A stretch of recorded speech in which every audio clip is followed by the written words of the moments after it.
Հայաստանի վարչապետն ու Գերմանիայի կանցլերը ստորագրել են հայ-գերմանական գործընկերության ռազմավարական օրակարգը հաստատող հռչակագիր, երկու երկրները կխորացնեն համագործակցությունը քաղաքական և դիվանագիտական ոլորտներում, առևտրի և ներդրումների, էներգետիկայի և ենթակառուցվածքների ոլորտներում։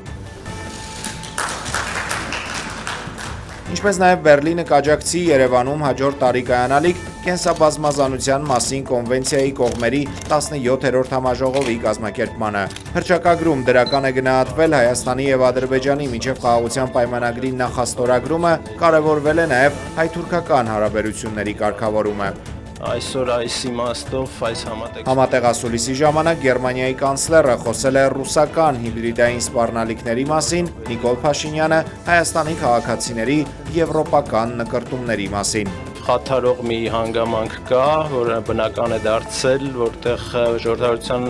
թշնամիները հիբրիդային եղանակով միջոցներ գրում, հատկապես Ռուսաստանը փորձում է ինչ-որ վախեր սարմանել Եվրամիության հետ և արևմուտքի հետ սերտացման, հարաբերությունների մերձեցման մասին և սխալ տեղեկություններ տարածել Եվրամիության արժեքների մասին, սաբոտաժ, ապատեղեկատվություն, դրոններ, ԱԹՍ-ներ, այդ եղանակով փորձում են ապատեղեկատվություն տարածել և ապակայունացնել իրավիճակը, դա տեղի ունենալու իհարկե։ Այս այցը իրավի պատմական է, քանի որ այսօր Հայաստանի և Գերմանիայի միջև հարաբերությունները թևակողում են ռազմավարական գործընկերության փուլ։ Հայաստանում նոր թափ հավաքող և վերաինտեգրման գործընթացի հիմքում Հայաստանի քաղաքացիների եվրոպական նկրտումներն ու ժողովրդավարական արժեքներին նվիրվածությունն են, ինչն այս տարի մարտից նաև արտահայտվեց Հայաստանի Հանրապետության ազգային ժողովի կողմից Եվրոպական միության Հայաստանի Հանրապետության անդամակցության գործընթացի մեկնարկի մասին օրենքի ընդունմամբ։ Մենք ցանկանում ենք թափանցիկություն, հաշվետվողականություն, համապատասխանություն հայ առաքելական եկեղեցու կանոններին։ Բեռլինում արտաքին հարաբերությունների գերմանական ընկերակցությունում տեղի ունեցած հանդիպման ժամանակ ասել է վարչապետ Նիկոլ Փաշինյանը. Նկատի ունեմ հոգևորականների համապատասխանությունը, քանի որ չհամապատասխանելու իրավիճակը հոգևորականներին դարձնում է ավելի խոցելի արտաքին ազդեցության նկատմամբ և նրանց գործիք դարձնելու արտաքին ազդեցության համար։ Ոչ ոք չգիտի, թե ներ եկեղեցին ինչպես է ֆինանսավորվում, ոչ ոք դա չգիտի, քանի ինչ գումար է մուտք գործում, ինչպես է ծախսվում ու գիտեք ամենամեծ խնդիրը որն է։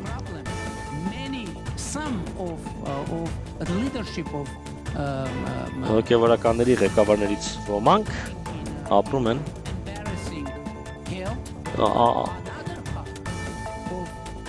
ամոթալի վիճակում, իսկ սովորական եկեղեցականներից ոմանք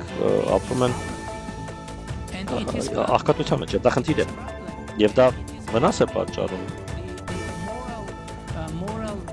մեր երկրի բարոյական մթնոլորտին։ Հայաստանի վարչապետի հակաեկեղեցական արշավին միացած բարձրաստիճան հոգևորականները հայտարարություն են տարածել ու նշել, որ եպիսկոպոսատ ժողովը չհիմնավորված պատճառաբանությամբ հետաձգել է Գարեգին II-ը։ Իդեպ Նիկոլ Փաշինյանին սատարող եպիսկոպոսների նորաբաց կայքում ամենայն հայոց կաթողիկոս Գարեգին II-ին հանգստի կոչելու, կաթողիկոսական տեղապահ ընտրելու և նոր կաթողիկոսական ընտրություններ կազմակերպելու պահանջով հայտադիմում է բացվել։ Նիկոլ Փաշինյանը Գերմանիայից տեսանյութ է հրապարակել կաթողիկոսի տեղապահի նշանակման թեմայով, ասել, թե այդ հարցը պետք է կազմակերպի եպիսկոպոսաց դասը։ Խուզարկվել են Արշակարգ եպիսկոպոս Խաչատրյանի քեռու և քեռու դստեր բնակարանները, տեղեկությունը 21 TV-ի հետ զրույցում հաստատել է փաստաբան Արսեն Բաբայանը, նշելով, որ խուզարկությունների արդյունքում առգրավվել են հեռախոսներ ու համակարգիչներ։ Ընդ որում, փաստաբանի խոսքով բնակարաններից մեկում խուզարկություն իրականացնելու գրավոր որոշում չի եղել։ Փաստաբանը նաև նշել է, որ խուզարկությունների պատճառը համացանցում տարածված տեսագրությունների փաստով հարուցված քրեական գործի շրջանակներում է։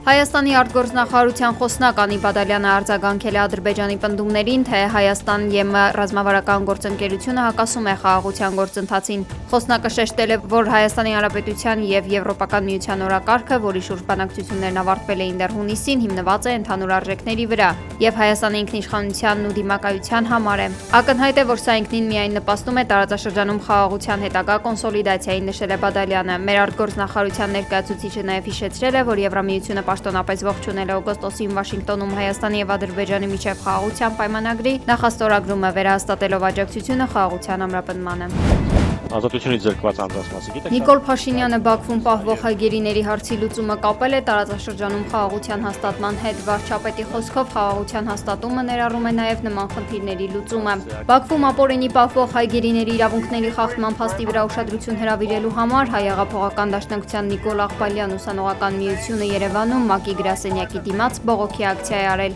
Երիտասարդներն իրենց պահանջագիր նամակն են հանձնել ՄԱԿ-ի գրասենյակի անվտանգության աշխատակցին, խնդրելով փոխանցել գրասենյակի ներկայացուցչին։ Հայգերիների ազատ արձակումը անմիջականորեն կապված է քաղաքական պրոցեսների, մասնավորապես նախաստորագրված խաղաղության համաձայնագրի հետ, կարծիք է հայտնել եւ ապաշտպան Սիրանուշ Սահակյանը։ Նրա խոսքով համաձայնագրի դրույթների իրականացման հարցում, եթե հայկական կողմը առաջընթաց գրանցի, ապա ադրբեջանական կողմը կարող է ազատ արձակել սահմանափակ թվով հայգերիների, ինչը սակայն չի վերաբերում Արցախի նախկին ռազմաքաղաքական ղեկավարությանը։ Դոհայում Euronews լրատվականին տված հարցազրույցում Հայաստանի անվտանգության խորհրդի քարտուղար Արմեն Գրիգորյանը եւ Ադրբեջանի նախագահի օգնական Հիկմետ Հաջիևը խոսել են հայ-ադրբեջանական խաղաղության գործընթացից։ Գրիգորյանը նշել է, որ երկու երկրների ղեկավարներն աշխատում են խաղաղություն եւ կայունություն ապահովելու համար, իսկ կողմերը փորձում են աստիճանաբար կառուցել փոխվստահություն։ Հաջիևը նշել է, որ հակամարտության էջն այլևս փակված է եւ երկու երկրները սկսել են կենտրոնանալ տնտեսական համագործակցության ու զարգացման վրա, ինչը նրանց խոսքով կուժեղացնի խաղաղությունը եւ կբերի փոխադարձ օգուտներ։ Գրիգորյանը հավելել է, որ իր եւ Հաջիևի միասին հարցազրույց տալը խոսում է առաջընթացի մասին։ Սամվել Կարապետյանի խափանման միջոցի վերաբերյալ որոշումը վերաքննիչ հակակոռուպցիոն դատարանը կհրապարակի վաղը։ Կարապետյանի պաշտպանական խմբի անդամ փաստաբան Արամ Վարդեվանյանը հայտնել է, որ վերաքննիչ ատյանը քննում է պաշտպանական կողմի բողոքները եւ այսօր լրանում է գրավոր դիրքորոշումներ ներկայացնելու վերջնաժամկետը։ Իդեպ այսօր մարդու իրավունքների պաշտպանության միջազգային օրն է եւ Վարդեվանյանը նկատել է, որ չնայած նոր քրեական դատավարության օրենսգրքի ընդունմանը եւ խափանման միջոցների բազմազանությանը, հանրային հնչեղություն ունեցող գործերով կալանքը շարունակվում է կիրառվել բացառապես որպես պատժիչ մեխանիզմ։ Հետ Փաշինյանական Հայաստանի վարչապետը ինչ ազգանուն է ունենալու Քոչարյան թե Կարապետյան։ Կարապետյան։ Մեր ձևով շարժման անդամ Ալեքսան Ալեքսանյանն է արել այս հայտարարությունը Նյուզեեմի տաղավարում։ Ալեքսանյանը պատասխանել է նաև կալանավորված ազգային բարերար Սամվել Կարապետյանի գլխավորած շարժման շուրջ հանրային հետաքրքրություն ներկայացնող մի քանի այլ հարցերի։ Կարեն Կարապետյանը միանալու է մեր ձևով շարժմանը, կան բանակցություններ իր հետ։ Դեռ տեղեկություններ չունեմ Կարեն Կարապետյանի միանալու հետ կապված։ Իսկ բանակցություններ չգիտեք։ Սամվել Կարապետյանը նման է Բդինա Իվանիշվիլիին։ Իվանիշվիլի կենսագրականին առանձնապես ծանոթ չեմ, բայց հասկանում եմ ինչ եք հարցնում։ Կասեմ, որ այսպես ասեմ, Սամվել Կարապետյանը ծնվել է Լորվա մարզում, մեծացել է Լորվա մարզում։ Սամվել Կարապետյանը առաջին բարձրագույն կրթությունը ստացել է Հայաստանում եւ առաջին բիզնեսը հիմնել է Հայաստանում եւ որից հետո ծավալվել է ամբողջ աշխարհով մեկ։ Եվ երբևիցե գեթ մեկ օր Հայաստանի Հանրապետությունը եւ հայ ժողովուրդը իր ուշադրության կենտրոնից չի բացակայել եւ հավաստիացնում եմ ձեզ, որ Սամվել Կարապետյանը ապրել է Հայաստանի եւ հայի հոգսով եւ իր հնարավորության սահմաններում իշխանություն չունենալով արել է ամեն ինչ, որպեսզի թե հոգսը թեթևացնի, թե նոր աշխատատեղեր ստեղծի եւ դուք պատկերացնում եք, թե երբ Սամվել Կարապետյանը լինի իշխանության եւ ունենա այդ իշխանական լծակները, ինչքան աշխատանք կարող լինել իշխանությունում, որտեղ երբ քաղաքացիություն ունի։ Բայց ինքը կլինի մեր առաջնորդ, ինքը մեր առաջնորդ։ Իսկ նրան ազատ կթողնեն մինչև ընտրություններից ձեզ։ Չեմ կարող ասել։ Մանկավարժական համալսարանի պրոռեկտոր Մարիաննա Հարությունյանը ընդունել է մեղքը եւ ցուցմունք տվել բուհի ռեկտոր Սրգուհի Գևորգյանի դեմ։ Նախաքննության ընթացքում հաստատվել է, որ խարդախությամբ ստացված գումարով պրոռեկտոր Մարիաննա Հարությունյանը ոչ միայն բնակարան է ձեռք բերել, այլև 17 միլիոն դրամ արժողությամբ խոհանոցային կահույք ու տեխնիկա։ Մամուլում տեղեկություններ են տարածվում, որ Մարիաննա Հարությունյանը պրոռեկտորի պաշտոնին նշանակվել է քաղաքացիական պայմանագիր կուսակցության անդամ բարձրաստիճան պաշտոնյաներից մեկի միջնորդությամբ։ ԱՄՆ մաքսային եւ սահմանապահ ծառայությունն այժմ պահանջում է առանց վիզայի ռեժիմ ունեցող 42 երկրների ճանապարհորդներից ցույց տալ սոցիալական ցանցերի մինչև 5 տարվա պատմությունը Միացյալ Նահանգներ գնալու թույլտվություն ստանալու համար։ Գերատեսչությունը նաև հավաքելու է վերջին տասնամյակում օգտագործված էլեկտրոնային փոստի հասցեները, 5 տարվա հեռախոսահամարները եւ դիմորդների հարազատների մասին մանրամասներ, ներառյալ նրանց անձնական տվյալները։ ԱՄՆ նախագահ Դոնալդ Թրամփը հայտարարել է, որ դադարեցրել է երրորդ երկրից ներգաղթը Միացյալ Նահանգներ։ Այդ ցանկի առաջին եռյակում են Աֆղանստանը, Հայիթին եւ Սոմալին։ Թրամփը նշել է, որ սենատորների հետ հանդիպման ընթացքում քննարկել է ավելի քաղաքակիրթ երկրներից մարդկանց ընդունելու մասին, ինչպիսիք են Դանիան եւ Նորվեգիան։ Ներգաղթային այս փոփոխությունները տեղի են ունեցել, երբ օրեր առաջ Սպիտակ տան մոտակայքում աֆղանստանցի ներգաղթյալը կրակել եւ սպանել էր ազգային գվարդիայի 2 զինվորի։ Добросовестная конкуренция. Թրամփն արևմտյան միակ առաջնորդն է, որն ըմբռնում է Ուկրաինայում ստեղծված իրավիճակի արմատական պատճառները, հայտարարել է Ռուսաստանի արտգործնախարար Սերգեյ Լավրովը, անդրադառնալով Եվրոպայի դեմ պատերազմ սկսելու մասին տեղեկություններին, արտգործնախարարը շեշտել է, որ Ռուսաստանը չունի նման պլաններ։ Նրա խոսքով Եվրոպան ցանկանում է տիրանալ Դաշնության արժութային պահուստներին, քանի որ ռազմական գործողությունները շարունակելու համար գումար չի մնացել։ Եվրամիության երկրներն արհեստականորեն խոչընդոտում են Ուկրաինայում խաղաղության գործընթացը Զելենսկուն դրդելով շարունակել մարտերը։ Եվրոպան չի կարողանում ընդունել այն փաստը, որ Ռուսաստանը կհաղթի եւ կհասնի իր նպատակներին, շեշտել է Սերգեյ Լավրովը։ Ռուսաստանն աշխատում է Ուկրաինայում խաղաղության, այլ ոչ թե հրադադարի ուղղությամբ, հայտարարել է Կրեմլի խոսնակ Դմիտրի Պեսկովը, պատասխանելով Վլադիմիր Զելենսկու էներգետիկ հրադադարի մասին հայտարարությանը։ Դաշնությունը դեռևս չի քննարկել ԱՄՆ-ի հետ Ուկրաինայի նախագահի երկրում ընտրություններին պատրաստ լինելու մասին հայտարարությունները, նշել է խոսնակը, ասելով, որ Մոսկվան կհետևի այդ իրադարձությունների զարգացմանը։ Նրա խոսքով Ռուսաստանի նախագահ Վլադիմիր Պուտինը բազմիցս է իր խոսքում շեշտել դրանց անհրաժեշտությունը։ Անդրադառնալով ԱՄՆ նախագահի հայտարարություններին, Պեսկովը ասել է, որ դրանք համահունչ են ռուսական շահերին։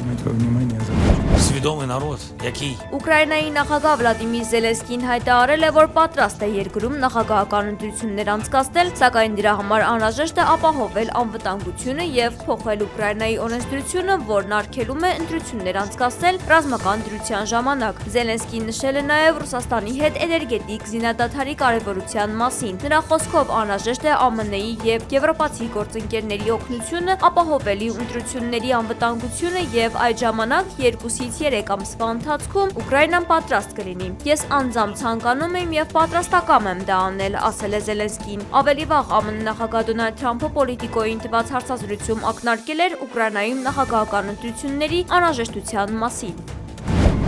Կիևը չի վաճառում իր տարածքն ու ինքնիշխանությունը։ ՄԱԿ-ի անվտանգության խորհրդի նիստում հայտարարել է Ուկրաինայի մշտական ներկայացուցիչ Անդրեյ Մելնիկը։ Այս անգամ նիստը նվիրվել էր Ուկրաինայի քաղաքացիական բնակչության եւ ենթակառուցվածքների ինտենսիվ հրետակոծությանը։ Ավելի վաղ Ուկրաինայի նախագահ Վլադիմիր Զելենսկին հայտարարել էր, որ մշակված խաղաղության ծրագրերում իրենք չեն կարողանում տարածքների նկատմամբ լուծում գտնել։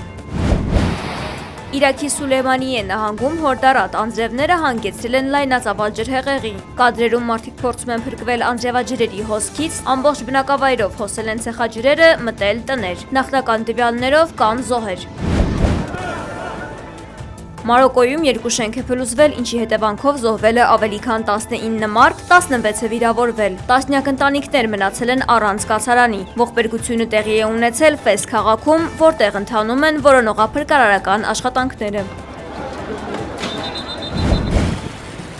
Իսրայելական զորքերը կրակել են Սիրիայի հարավում գտնվող գյուղական բնակավայրերին, ինչի հետևանքով 3 խաղաղ բնակիչ է վիրավորվել։ Բնակիչները փորձել են քարեր նետել եւ պաշտպանվել։ Իսրայելական բանակը համայնքի մայրուղու մոտ հսկիչ կետ է ստեղծել եւ խանգարել երթևեկության ընթացքը։ Ավելի վաղ Իսրայելի ուժերն օդային եւ ծովային լայնածավալ հարվածներ են հասցրել սիրիական ռազմական ենթակառուցվածքներին։ ԱՄՆ նախագահ Դոնալդ Թրամփին Պոլիտիկոն ճանաչել է Եվրոպայի ամենաազդեցիկ մարդը։ Այս տարի ոչ ոք ավելի մեծ ազդեցություն չի ունեցել Եվրոպայում, քան ԱՄՆ նախագահը, գրել է ամսագիրը։ Ամենաազդեցիկների ցուցակում Թրամփից հետո Դանիայի վարչապետ Մետե Ֆրեդերիկսենն է, Գերմանիայի կանցլեր Ֆրիդրիխ Մերցը, Ֆրանսիայի ազգային ժողովի պատգամավոր Մարին Լը Պենը։